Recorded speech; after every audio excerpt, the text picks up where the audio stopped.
Hey everybody, Nick Espinoza, your chief security fanatic here, and still traveling, but I should be back tomorrow to actually give you some new information. So if there were any bomb drops in the past week plus where I've just been all over the planet, just heads up, I will absolutely be talking about that and catching up with all of you. But today, we're going to be talking about the government because in SEC news, the SEC is now requiring companies to disclose cyber attacks in 4 days. Now, this is coming from Bleeping Computer, and the U.S. Securities and Exchange Commissioner, SEC, has adopted new rules requiring publicly traded companies to disclose cyber attacks within 4 days after determining their material incidents. Now, according to the Wall Street Watchdog, material incidents are those that a public company's shareholders would consider important in, quote, making an investment decision, end quote. The SEC also adopted new regulations mandating foreign private issuers to provide equivalent disclosures following cybersecurity breaches.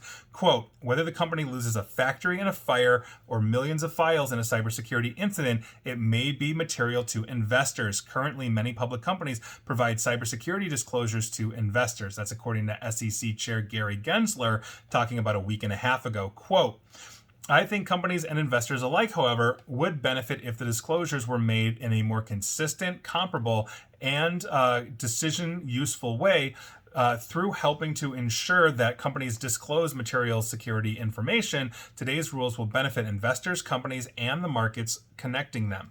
Listed companies must now include details about the cyber attack, including the incident's nature, the scope, the timing, etc., and periodic report filings, specifically on 8K forms. And if you're a public company, you should know what that means. Then these new cybersecurity incident reporting rules are set to take effect in December, or 30 days after being published in the Federal Register. However, smaller companies will be granted an additional 180 days before they are required to basically provide Form 8K for disclosures. And so there you go.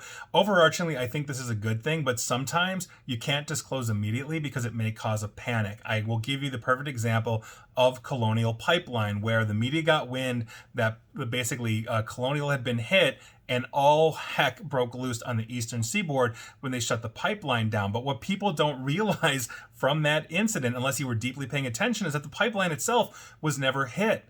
The attackers got into the billing system. They basically locked out the billing system for ransom. Colonial couldn't figure out how to basically bill their downline distributors. And so instead of figuring it out with their insurance company a month later and letting the gas run, they shut the pipeline down to save their own financial butt. Essentially, the news reported that there was a cyber attack on the pipeline. Everybody thought, oh my God, the Russians have knocked out an entire pipeline, and everybody freaked out and went to the gas stations. And then we saw fistfights and riots.